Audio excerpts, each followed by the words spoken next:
O livro de Juízes. Lembre-se que depois que Josué guiou Israel para a terra prometida, ele os chamou para serem fiéis à aliança com Deus, obedecendo às leis da Torá. E se eles fizerem isso, vão mostrar a todas as outras nações quem Deus é. Juízes começa com a morte de Josué, e basicamente conta a história do fracasso total de Israel. O nome do livro vem do tipo de líder que Israel teve nesse período. Antes de qualquer rei, as tribos eram governadas por esses juízes. Mas não pense em um juiz de tribunal. Eles eram líderes políticos militares regionais. Estavam mais para um chefe tribal. E você precisa ser avisado que o livro de Juízes é muito perturbador e violento. Ele conta a trágica história da corrupção moral de Israel, da sua má liderança e basicamente de como eles se tornaram nem um pouco diferentes dos cananeus. Mas essa triste história também é contada para gerar esperança no futuro, e você pode ver isso na estrutura do livro. Há uma grande introdução que prepara o palco para a falha de Israel, quando eles não expulsam os cananeus remanescentes. Depois, a seção principal do livro tem história sobre a crescente corrupção dos juízes de Israel.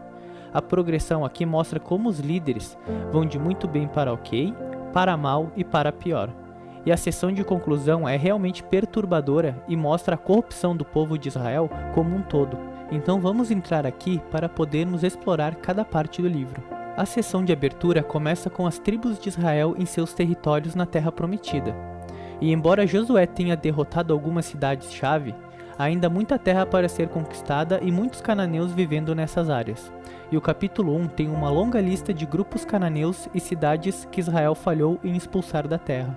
Agora lembre-se, toda a ideia de expulsar os cananeus era evitar a sua corrupção moral e a sua forma de adorar os deuses com sacrifícios de crianças. Deus chamou Israel para ser um povo santo, mas não é isso que acontece. O capítulo 2 descreve como Israel se volta para o lado dos cananeus e adota suas práticas culturais religiosas.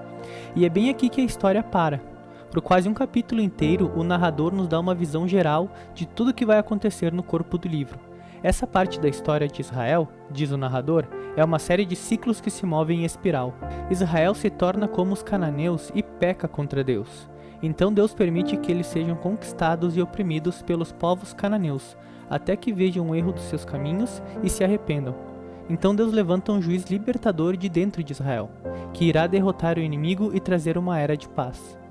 Mas Israel vai pecar novamente e vai começar tudo de novo. Esse ciclo de falhas fornece o desenho literário que nos leva para a próxima parte principal do livro. Ele é repetido para cada um dos 6 juízes principais, cujas histórias são contadas aqui. As histórias dos 3 primeiros juízes, Otoniel, Eude e Débora, são épicas aventuras e também são histórias extremamente sangrentas, seja através do próprio juiz ou do povo que ajudou o juiz. Os inimigos foram derrotados e o povo de Israel foi liberto. As histórias dos 3 próximos juízes são mais longas, e elas destacam as suas falhas de caráter, o que as tornam cada vez piores. Gideão começa muito bem. Ele é um homem covarde, mas que acaba confiando que Deus pode salvar Israel através dele, e derrota um enorme exército de midianitas com apenas 300 homens carregando tochas e panelas de barro. Mas Gideão tem um temperamento desagradável, e acaba matando alguns companheiros israelitas que não ajudaram na batalha, e tudo vai por água abaixo a partir disso. Ele faz um ídolo com ouro que ganhou nas batalhas e depois da sua morte, toda a nação de Israel adora o ídolo como um deus, e o ciclo começa novamente.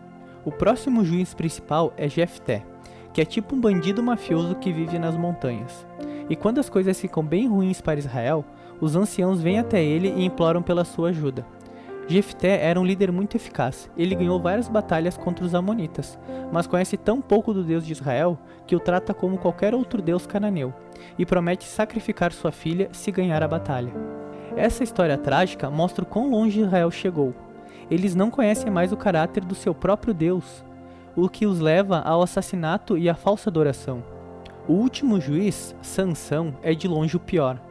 Sua vida começa cheia de promessas, mas ele não tem nenhum respeito pelo Deus de Israel. Ele era promíscuo, violento e arrogante. Teve algumas vitórias estratégicas sobre os filisteus, mas apenas ao custo da sua própria integridade, e sua vida termina com uma violenta onda de assassinatos em massa. Agora, uma nota rápida. Você vai notar um tema repetido na seção principal do livro. Em alguns momentos-chave, o Espírito de Deus vai capacitar cada um desses juízes para realizar grandes atos de libertação. O fato de que Deus usa pessoas super bagunçadas não significa que ele aprove todas, ou mesmo uma parte, das suas decisões. Deus está comprometido, em primeiro lugar e principalmente, com salvar o seu povo. E se para isso ele tem que trabalhar com líderes corruptos, então é isso que ele faz. Toda essa sessão é desenhada para mostrar como as coisas ficaram ruins. Não dá mais nem para dizer aos israelitas que se separem dos cananeus, e esses são apenas os líderes. A última sessão mostra Israel como um todo chegando ao fundo do poço.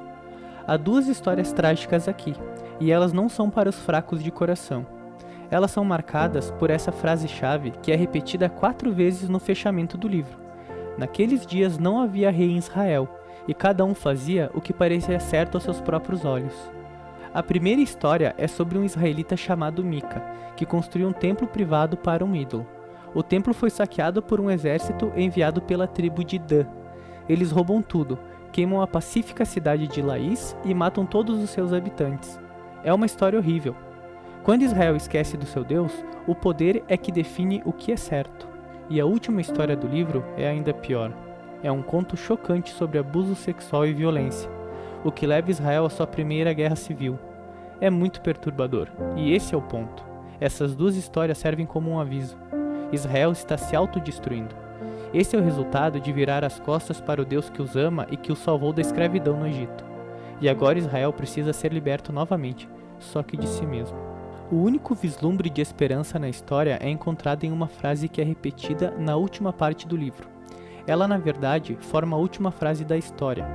Não havia rei em Israel.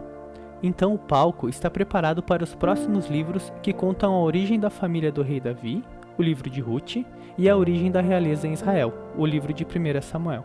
Mas a história de Juízes tem valor como uma tragédia.